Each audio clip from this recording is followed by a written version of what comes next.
The answer to that question is actually a personal answer.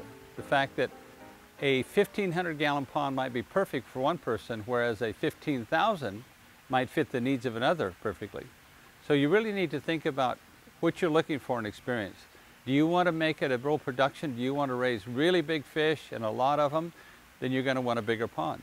If you're just looking for something for a little character to your backyard, maybe a smaller pond would work better. But we don't recommend building anything smaller than 1,500 gallons. Now, 1,500-gallon pond is approximately 7 foot wide, 8 foot long, and 4 foot deep.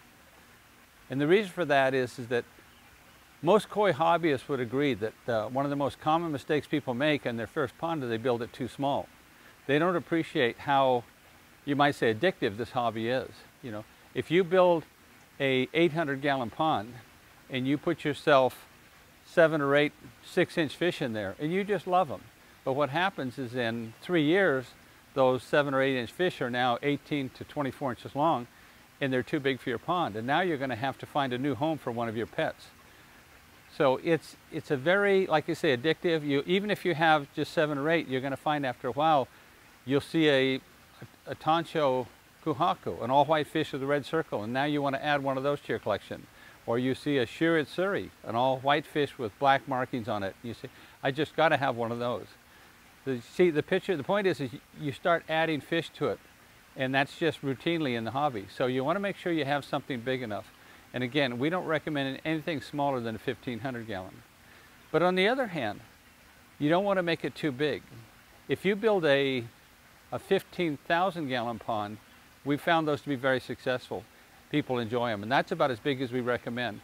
But if you go over that, you have to consider, on a really large pond, it can be very hard to catch your fish, for instance. If you bought a beautiful kuhaku, and all of a sudden, 2 months later, he swims by and he's got a sore on his side, and you want to catch it to treat it, to maybe medicate that wound.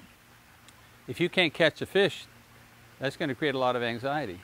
Also, on a really large pond, the fish sometimes you don't view them half the time because they're on the other side of the pond somewhere.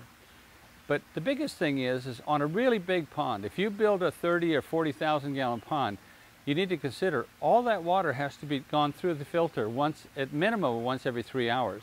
That's going to take some big electrical pumps to run that.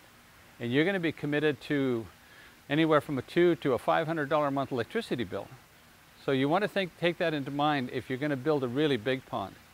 And there's also other issues. If you decide you want to build a really big pond, go ahead and contact us and we can explain some issues that get involved when you build a really big pond.